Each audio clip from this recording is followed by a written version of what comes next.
Hello everyone. आप सभी का हमारे यूट्यूब चैनल एमपीएस मैथमेटिक्स में स्वागत है। आज हम पढ़ने वाले हैं क्लास 8 का चैप्टर नंबर 1, जिसका नाम है परिमेय संख्याएं। तो चलिए वीडियो स्टार्ट करते हैं। बेसिकली इस चैप्टर में हम लोग परिमेय संख्या के बारे में पढ़ने वाले हैं, लेकिन उससे पहले हम पूरे नंबर सिस्टम को अच्छे तरीके से समझेंगे। तो आइए देखिए इस चैप्टर में हमें क्या क्या पढ़ना है। सबसे पहले क्या लिखा हुआ है, परिमेय संख्याएं के बारे में पढ़ना है। परिमेय संख्याओं की तुलना, दो परिमेय संख्याओं के बीच की परिमेय संख्या निकालना और परिमेय संख्याओं के गुणधर्म। अब चलिए आ जाते हैं हम लोग नंबर सिस्टम पे। नंबर सिस्टम में सबसे पहला क्या आता है, नेचुरल नंबर। ठीक है, जिसको प्राकृतिक संख्या कहते हैं। तो जिसको हम लोग काउंट कर सकते हैं ना, उसी को हम लोग प्राकृतिक संख्या बोलते हैं। ठीक है, natural number. For example 1 2 3 4 5 and dot dot dot. अब यहाँ पे देखिए, यहाँ पे पूर्ण संख्या में जीरो है, यहाँ पे जीरो नहीं है। जीरो क्यों नहीं है? क्योंकि जीरो को हम लोग काउंट ही नहीं कर सकते। जिसको काउंट कर सकते हैं उसी को हम लोग नेचुरल नंबर बोलते हैं। उसके बाद पूर्ण संख्या है। ठीक है, नेचुरल नंबर में अगर हम लोग जीरो ऐड कर देंगे तो वो क्या हो जाएगा, पूर्ण संख्या हो जाएगा। ठीक है, देखिए क्या लिखा हुआ है, सभी प्राकृतिक संख्याएं शून्य के साथ मिलकर पूर्ण संख्याएं कहलाती है। अतः 0, 1, 2 ऊपर में जो भी लिखा हुआ है उसके आगे बस क्या लिखा हुआ है, जीरो। ठीक है, जीरो के साथ अगर नेचुरल नंबर मिला दें तो ये क्या हो जाएगा, पूर्ण संख्या हो जाएगा। ठीक है, पूर्ण संख्याओं का इंग्लिश क्या होता है, होल नंबर। ठीक है, अब हम लोग समझते हैं पूर्णांक। पूर्णांक का इंग्लिश क्या होता है, इंटीजर्स। ठीक है, अगर होल नंबर में जो पूर्ण संख्या है, ऊपर में जो दिया हुआ है 0, 1, 2, 3, 4, 5, ये जो है पूर्ण संख्या, इसमें अगर हम लोग नेगेटिव नंबर ऐड कर देते हैं तो क्या बन जाता है, पूर्णांक बन जाता है। अब ये नेगेटिव नंबर क्या होता है, ठीक है, ऋणात्मक संख्या। ऋणात्मक संख्या तो आप लोग जानते ही होंगे, फिर भी मैं आप लोग को बता देती हूँ। जैसे कि ये नंबर लाइन है, ठीक है, एक नंबर लाइन है, ये बीच में रहेगा जीरो, और जीरो के इस साइड, ठीक है, राइट साइड क्या रहता है, सारा प्लस रहता है। मतलब +1 2 3 4, ठीक है, आगे 5 6, और जीरो के लेफ्ट साइड, इस साइड क्या रहता है, सारा माइनस रहता है। ठीक है, -1 -2 -3, तो इसको हम लोग क्या बोलते हैं, नेगेटिव नंबर बोलते हैं। और इधर वाले को क्या बोलते हैं, पॉजिटिव नंबर। ठीक है, तो सभी पूर्ण संख्याओं तथा ऋणात्मक प्राकृतिक संख्याओं का संग्रह पूर्णांक कहलाता है। अतः -3, -2, -1, -0, 1, 2 डॉट डॉट डॉट पूर्णांक है। देखिए और एक चीज यहाँ पे क्या लिखा हुआ है, पूर्णांक जीरो न धनात्मक है और न ऋणात्मक। ठीक है, पूर्णांक जो है जीरो वो ना तो नेगेटिव है और ना ही पॉजिटिव है। तो देखिए धनात्मक पूर्णांक में क्या क्या है, 1, 2, 3 4 डॉट डॉट डॉट, और ऋणात्मक में क्या है, -1, -2, -3, -4, -5, आगे जितना तक ले सकते हैं हम लोग। लेकिन यहाँ पे जीरो कहीं भी नहीं है, क्योंकि जीरो ना तो पॉजिटिव है और ना ही नेगेटिव है। तो ये चीज समझ में आ गई आप लोग को कि धनात्मक पूर्णांक किसे कहते हैं, ऋणात्मक पूर्णांक किसे कहते हैं। अब चलिए पढ़ते हैं हम लोग परिमेय संख्या। परिमेय संख्याएं, जिसका इंग्लिश क्या होता है, रैशनल नंबर। ऐसी संख्याएं जिन्हें p/q के रूप में व्यक्त किया जा सकता है, जहां p तथा q क्या है, पूर्णांक है, मतलब इंटीजर्स है। ठीक है, प्लस माइनस और जीरो भी हो सकता है। और q not equal to zero, मतलब q कभी भी जीरो नहीं होना चाहिए, तो वो क्या कहलाएगी, परिमेय संख्याएं कहलाती है। जैसा कोई नंबर 1/2, ठीक है, 3/4, -1/2, -3/2, ये सब क्या है, परिमेय संख्या है, क्योंकि ये p/q के फॉर्म में है, और p और q दोनों क्या है, इंटीजर्स है, मतलब पूर्णांक है। और इसमें q जीरो नहीं है। अगर मान लीजिए q जीरो रहे, ठीक है, जैसे कि मान लेते हैं 2/0, यहाँ पे q की जगह पे क्या है, जीरो, तो 2/0 कभी भी जीरो नहीं होगा। ठीक है, वो 2/0 क्या होता है, ये गलत हो जाता है। 2/0 मतलब क्या होगा, ये इन्फिनिटी होता है। ये आप लोग हायर स्टडीज में पढ़ेंगे। अभी आप लोग बस इतना जान लीजिए कि कोई भी नंबर ऊपर है, ठीक है, p/q के फॉर्म में हो, और अगर q जीरो हो जाता है तो वो क्या हो जाता है, इन्फिनिटी हो जाता है। जीरो कभी भी नहीं होता है। अगर आप लोग जीरो लिखते हैं तो वो क्या हो जाता है, गलत हो जाता है। तो देखिए यहाँ पे रैशनल नंबर का जो एग्जांपल दिया हुआ है वो क्या दिया हुआ है, 2/5, -2/5, ठीक है, 7/-15, -6/-15, ये सब क्या है, परिमेय संख्या। और यहाँ पे देखिए 0/1, ऊपर जीरो हो सकता है, ठीक है, पी के प्लेस पे जीरो हो सकता है, लेकिन क्यू के प्लेस पे कभी भी जीरो नहीं होना चाहिए। 2/7, -9/1 आदि भी परिमेय संख्या है। अब हम लोग पढ़ते हैं धनात्मक तथा ऋणात्मक परिमेय संख्याएं, positive and negative rational number. तो देखिए परिमेय संख्याएं, धनात्मक परिमेय संख्याएं कहलाती है यदि उसके अंश तथा हर दोनों का चिन्ह समान हो, मतलब धनात्मक और ऋणात्मक। उदाहरण के रूप में देखिए 2/5, यहाँ पे 2 और 5 दोनों का चिन्ह क्या है, समान है, धनात्मक है। ठीक है, उसके बाद देखिए -1/-4, ठीक है, यहाँ पे एक जो है उसके साथ क्या लगा हुआ है, माइनस, मतलब ऋणात्मक, दोनों के साथ ऋणात्मक लगा हुआ है, तो ये क्या है, धनात्मक परिमेय संख्या है। अगर एक ऊपर का एक पॉजिटिव और नीचे एक नेगेटिव रहे तो ये क्या हो जाएगा, धनात्मक नहीं होगा, ये ऋणात्मक परिमेय संख्या हो जाएगा। ठीक है, तो जनरली आप लोगों को क्या याद रखना है कि धनात्मक परिमेय संख्या उसे कहते हैं जिसमें उसके अंश तथा हर दोनों का चिन्ह समान होना चाहिए, या तो दोनों नेगेटिव या तो दोनों पॉजिटिव। अब देखिए ऋणात्मक परिमेय संख्या, तो परिमेय संख्याएं ऋणात्मक परिमेय संख्याएं कहलाती है यदि उनके अंश तथा हर दोनों का चिन्ह असमान हो, मतलब अलग अलग हो, सेम नहीं होना चाहिए। जैसे इसमें समान था ना, वैसे इसमें क्या है, असमान है। तो देखिए ऊपर में क्या है, इसमें 2/3 -2/3 है, तो ऊपर 2 के साथ माइनस है और 3 के साथ क्या है, प्लस है। ठीक है, उसके बाद -3/5, मतलब 3 के साथ माइनस है और 5 के साथ क्या है, प्लस है। वैसे ही 5/-12, 12 के साथ क्या है, माइनस, और 5 के साथ क्या है, प्लस है, इत्यादि ऋणात्मक परिमेय संख्याएं हैं। तो चलिए अब आगे बढ़ते हैं। आगे क्या है हमारा, समतुल्य परिमेय संख्या, मतलब कि कोई दो परिमेय संख्याएं बराबर कब होती है। तो देखिए एक परिमेय संख्या के अंश तथा हर को एक ही शून्येतर नॉन जीरो पूर्णांक से, मतलब जीरो नहीं होना चाहिए, ठीक है, पूर्णांक से गुना करने या भाग देने पर हमें दी हुई परिमेय संख्या के समतुल्य एक अन्य परिमेय संख्या प्राप्त होती है। तो देखिए इसका जो डेफिनेशन है, इसका जो परिभाषा है, उससे कई बच्चों को कंफ्यूजन होता है, ठीक है, कि ये क्या बोल रहा है। लेकिन इसका एग्जाम्पल जो है, एग्जाम्पल से हम लोग इसको बेहतर तरीके से समझ सकते हैं। तो देखिए एग्जाम्पल क्या है, -2/3, ठीक है, ये -2/3 और ये -6/9।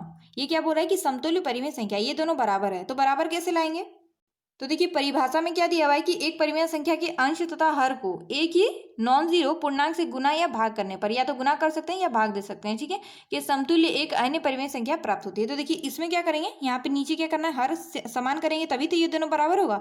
तो देखिए 9 लाने के लिए क्या करना पड़ेगा, 3 से गुना करना पड़ेगा। तो नीचे गुना करेंगे तो ऊपर भी करेंगे, तो ऊपर में क्या हो गया, -6/9, तब ये बराबर हो गया -6/9 के। ठीक है, अब इसमें देखते हैं -6/9, इसको क्या करना है, -2/3 के बराबर लाना है। ठीक है, तो क्या करेंगे, -6 को 3 से भागा दे देते हैं और इस 9 को भी 3 से भागा देंगे, क्योंकि भागा अगर देना है तो ऊपर नीचे दोनों में देना होगा। तो ये क्या हो जाएगा, -2, ठीक है, और ये क्या हो जाएगा 3, तो -2/3, -6/9 की जगह पे क्या आ गया, -2/3, और ये किसके बराबर है, -2/3 के।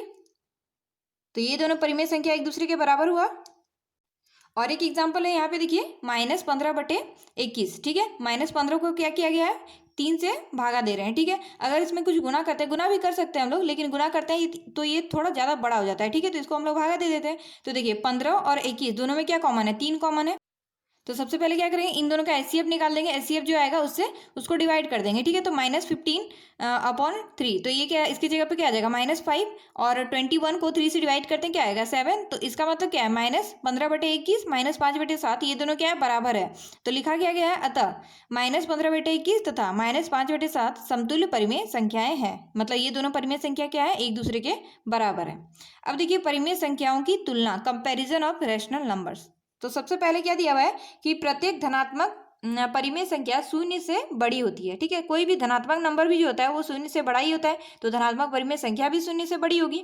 और ऋणात्मक परिमेय संख्या शून्य से छोटी होती है। अब कोई ऋणात्मक नंबर जो होता है वो क्या होता है, शून्य से हमेशा छोटा ही होता है, तो ऋणात्मक परिमेय संख्या भी छोटी होगी। ठीक है, उसके बाद प्रत्येक धनात्मक परिमेय संख्या प्रत्येक ऋणात्मक परिमेय संख्या से बड़ी होती है। ठीक है, तो जैसा कि हम लोग पहले भी पढ़ चुके हैं कि धनात्मक जो नंबर होता है, धनात्मक संख्या, वो ऋणात्मक संख्या से हमेशा बड़ा ही होता है, तो धनात्मक परिमेय संख्या भी ऋणात्मक परिमेय संख्या से बड़ा ही होगा। अब इसके लिए देखिए एक एग्जाम्पल यहाँ पे दिया हुआ है, एनसीईआरटी बुक का जो उदाहरण 1 है, इसमें क्या बोला गया है कि 3/-4 और -5/6 में से कौन सी संख्या बड़ी है। तो देखिए नीचे कभी भी माइनस नहीं रखना है, माइनस अगर नीचे रहे तो इसका क्या करना है, -1 से ऊपर नीचे मल्टीप्लाई करके ऊपर माइनस ले आना है, नीचे कभी भी माइनस नहीं लाना है। ठीक है, तो देखिए एक संख्या ये 3/-4 को क्या किया गया है, पहले इसको ऊपर, ये माइनस को ऊपर लिया गया है। ठीक है, तो ये -1 से ऊपर नीचे मल्टीप्लाई किया गया है, तो 3 × -1 क्या हो गया, -3, और -4 × -1 क्या हो गया, 4। अब आप लोग को यहाँ पे एक चीज समझने का जरूरी है। ठीक है, तो देखिए अगर आप लोग क्लास 6 तक ये चीज़ पढ़ें तो ठीक है, अगर नहीं भी पढ़ें तो कोई दिक्कत नहीं है, यहाँ पे पढ़ लीजिए। ठीक है, तो देखिए -1 या फिर माइनस का कोई भी टर्म, माइनस के साथ कोई भी नंबर रहे तो ठीक है, वो नंबर को हम लोग नहीं लिखते, सिर्फ माइनस लिखते हैं। तो माइनस इंटू माइनस, अगर दो माइनस को गुना कर दिया जाए तो क्या बनता है, प्लस। वैसे ही दो प्लस को, प्लस का तो वैसे आप लोग जानते ही हैं, प्लस को प्लस से गुना करेंगे तो प्लस ही होगा। उसके बाद प्लस को अगर माइनस से गुना करते हैं, ठीक है, तो ये क्या हो जाता है, माइनस, और माइनस को प्लस से गुना करते हैं तो क्या हो जाता है, माइनस। ठीक है, तो मान लीजिए एग्जाम्पल क्या है, -1, -2, तो ये क्या हो जाएगा, माइनस माइनस क्या हो जाएगा, प्लस, तो ये हो जाएगा +2। उसके बाद -3 × 2 हो जाएगा, तो यहाँ पे माइनस इंटू प्लस है, यहाँ पे कुछ नहीं, इसके मतलब क्या है कि यहाँ पे प्लस है। ठीक है, तो माइनस प्लस क्या हो जाएगा, माइनस, और 3 × 2 क्या हो जाता है, 6, तो यहाँ पे -3 × +2 क्या हो जाएगा, -6। ये चीज़ आप लोग अच्छे से ध्यान रखें, ठीक है। ये चीज़ आपको आगे भी बहुत काम आएगा और इस एक्सरसाइज में तो ये चीज़ याद करना मस्ट है, ठीक है। अब चलिए आगे बढ़ते हैं। तो दूसरी संख्या क्या है, -5/6, ठीक है। तो 4 और 6 का नीचे जो हर दिया हुआ है, ठीक है, इन दोनों का हर जो है उन दोनों का सबसे पहले हमें एलसीएम निकालना है। आप लोग क्लास 6 तक तो एलसीएम निकालना सीख ही गएंगे, अगर नहीं जानते हैं तो यहाँ पे सीख लीजिए। तो क्या है, 4 है और 6। तो 4 का फैक्टर क्या क्या होगा, एक 1 2, बस यही, और 2, ठीक है, यही दोनों इसका फैक्टर होगा। इस 1 को नहीं भी लिखें तो चलेगा। और 6 का क्या होगा, 1 2 3, यही होगा, 3 2 जा 6, बस यहीं तक। तो एलसीएम कैसे निकालते हैं, एलसीएम क्या हो जाएगा इन दोनों का, पहले जो कॉमन आएगा, ठीक है। तो कॉमन क्या आ रहा है यहाँ पे, ये 2 कॉमन आ रहा है, तो इन दोनों को एक बार लिखेंगे, ठीक है। 1 को नहीं भी लिखेंगे तो भी चलेगा, कि किसी भी नंबर को 1 से मल्टीप्लाई करें तो वही नंबर आता है, ठीक है। उसके बाद ये दोनों कॉमन आ गया, तो दोनों के प्लेस पे हम लोग 1 2 लिखेंगे, ठीक है। तो ये दोनों कॉमन आ गया, अब बचा क्या, ऊपर में 2 और नीचे क्या बचा 3। अब इन सबको गुना कर देना है, ठीक है। तो देखिए 3 गुना 2 गुना 2 क्या हो जाएगा, 12। तो इसका एलसीएम क्या आ गया, 12। तो यहाँ पे आ गया है 4 और 6 का लॉसर कितना है, 12। अब 12 एलसीएम आ गया है, तो इस ये जो फ्रैक्शन दिया हुआ है, ठीक है, ये जो परिमेय संख्या दी हुई है, इसकी जो हर में है क्या है, 4 है, ठीक है। तो 4 की जगह पे हमें क्या लाना है, 12 लाना है। तो 12 लाने के लिए यहाँ पे नीचे क्या करना पड़ेगा, 3 से गुना करना पड़ेगा। अगर नीचे 3 से गुना कर रहे हैं तो ऊपर भी करना पड़ेगा, ठीक है। तो -3 गुना 3 क्या हो जाएगा, -9, और 4 गुना 3 12। तो ये हो गया -9/12। उसके बाद -5/6, यहाँ पे क्या है, 6 है। तो इस 6 के प्लेस पे हमें क्या लाना है, 12 लाना है, ठीक है। तो देखिए 6 को किससे गुना करेंगे कि 12 आएगा, 2 से। तो 6 ऊपर भी 2 से गुना करना पड़ेगा। तो ये 6 दूनी 12 हो गया, और 5 दूनी 10। तो यहाँ पे माइनस है तो माइनस लग जाएगा। उसके बाद देखिए यहाँ पे इन दोनों का जो हर हो गया वो सेम हो गया, ठीक है, इक्वल हो गया। अब देखिए -9 बड़ा है कि -10 बड़ा है, तो -9 बड़ा है, क्योंकि ये दोनों माइनस में है, इसलिए -9 बड़ा है -10 से। तो इसलिए क्या होगा, -9/12 ग्रेटर देन होगा -10/12, मतलब ये इससे बड़ा होगा, ठीक है। तो जब ये इससे बड़ा होगा, इसका स्टैंडर्ड फॉर्म क्या है, -3/4। तो यहाँ पे क्या लिखेंगे, -3/4 ग्रेटर देन -5/6। इसका मतलब कि जो दो संख्या दी हुई थी उसमें -3/4 बड़ा होगा -5/6 से। आई होप आप लोग को समझ में आया होगा एग्जाम्पल का सॉल्यूशन। अब हम लोग पढ़ते हैं कि परिमेय संख्या का मानक रूप, ठीक है। एक परिमेय संख्या मानक रूप में व्यक्त की जाती है यदि उसका हर धनात्मक पूर्णांक हो, मतलब जो उसका हर है डिनोमिनेटर कभी भी नेगेटिव नहीं होना चाहिए, हमेशा पॉजिटिव होना चाहिए, ठीक है। तथा उसके अंश और हर में एक के अतिरिक्त कोई भी सार्वगुणनखंड नहीं होना चाहिए।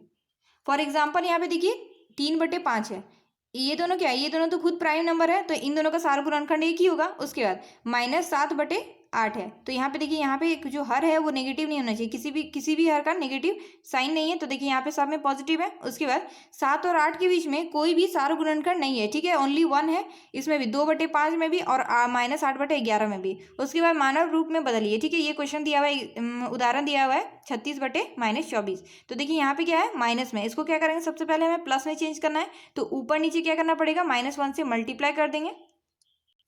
तो सबसे पहले इसका माइनस हटाते हैं, देखिए 36/-24 गुना -1 -1, तो ऊपर क्या हो गया, -36, और नीचे क्या हो गया, 24। अब देखिए 36 और 24 का क्या निकालना है, हमें HCF निकालना है। अब हमें मौसो निकालना है इसका, ठीक है। तो देखिए 36 तथा 24 का HCF, तो HCF कैसे निकालते हैं, देखिए ये 36, 24 लिख देंगे। अब यहाँ पे कोई ऐसा नंबर रखना है जो ये 36 और 24 दोनों को काटे। तो देखिए 2 हो जाएगा, ठीक है, 3 भी हो जाता है, 4 भी हो जाता है। तो हम लोग सबसे पहले बड़ा नंबर रख लेते हैं, ठीक है, क्योंकि हमें यहाँ पे इस क्वेश्चन के लिए HCF चाहिए, ठीक है। तो देखिए हम लोग 6 रख लेते हैं, ठीक है, 6, तो 6 बार में 36 आता है और 4 बार में 24 आता है। उसके बाद यहाँ पे भी कोई ऐसा नंबर रखते हैं जो 6 और 4 दोनों को काटे। तो देखिए 3 अगर रखते हैं तो 3 6 को काट देगा, लेकिन 4 को नहीं कटेगा, ठीक है। उसके बाद 4 अगर रख देते हैं तो ये 4 कट जाएगा, लेकिन ये 6 नहीं कटेगा। तो क्या रखेंगे हम लोग, 2 रखते हैं, ठीक है। तो ये आता है 3, और यहाँ पे क्या आ जाएगा, 2, क्योंकि 2 गुना 3 करते हैं तो 6 आता है, 2 गुना 2 करते हैं तो 4 आता है। अब यहाँ पे देखिए 2 और 3 क्या है, दोनों है प्राइम नंबर। जब यहाँ पे प्राइम नंबर आ जाता है ना, तब यहाँ पे छोड़ देते हैं, ठीक है। जो ऊपर दो नंबर दिया हुआ है, 2 नंबर हमने लिखा है, इन दोनों का मल्टीप्लाई कर देंगे तो वही क्या हो जाएगा, HCF। तो ये हो जाएगा 6 गुना 2, 6 दूनी 12। तो ये HCF क्या हो गया, 36 और 24 का क्या हो गया, 12। अब क्या करेंगे, अतः 36 को 12 से भागा देंगे और 24 को भी 12 से भागा देंगे, ठीक है। तो -36/24 -36/12 और 24/12, तो ये कट जाएगा 3 बार में और ये कटेगा 2 बार में, ठीक है। तो ऊपर क्या हो गया, -3, और नीचे क्या हो गया, 2। तो ये -36/24 का जो स्टैंडर्ड फॉर्म क्या हो गया, -3/2, मतलब ये इसके इक्वल है। ठीक है, ये दोनों क्या है, बराबर है। -36/24 और ये -3/2 दोनों एक दूसरे के बराबर है। अतः 36/-24 का मानक रूप -3/2 है। ठीक है, अब चलिए आगे बढ़ते हैं। ये जो टॉपिक हम लोग पढ़ने जा रहे हैं ना, ये most very very important topic है। आप लोग इसको अच्छी से ध्यान से समझिएगा, ठीक है, क्योंकि इससे रिलेटेड आपका एक्सरसाइज में बहुत सारे क्वेश्चन भरे पड़े हैं। तो देखिए, दो परिमेय संख्याओं के बीच की परिमेय संख्याएं निकालना। दो परिमेय संख्या आपको दिया हुआ रहेगा और बोलेगा कि आपको इन दोनों के बीच में कितनी परिमेय संख्या है वो आपको निकालना है। तो हम लोग उदाहरण 3 का ले रहे हैं क्वेश्चन। ठीक है, उदाहरण 3 का जो ए नंबर है,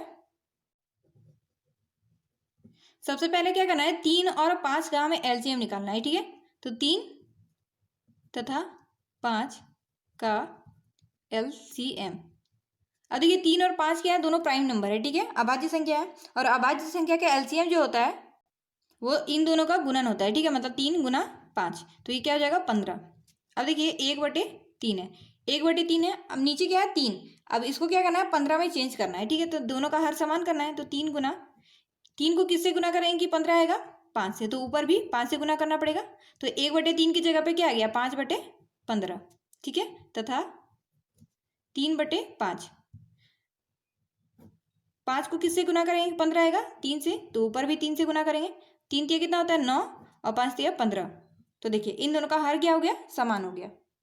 अब ये देखना है कि 5 और 5/15 और 9/15 के बीच में कितने और भिन्न है। ठीक है, तो अतः या फिर लिखेंगे, चूंकि 5/15 इससे बड़ा क्या हो गया, 6/15, उससे बड़ा 7/15, 8/15 और 9/15। तो देखिए, 5/15 और 9/15 में कौन कौन सा परिमेय संख्या है, 6/15, 7/15, 8/15। ठीक है, तो क्या लिखेंगे, अतः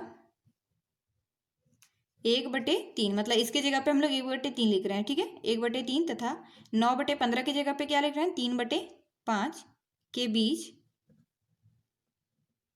3 परिमेय संख्या, 1, 2, 3,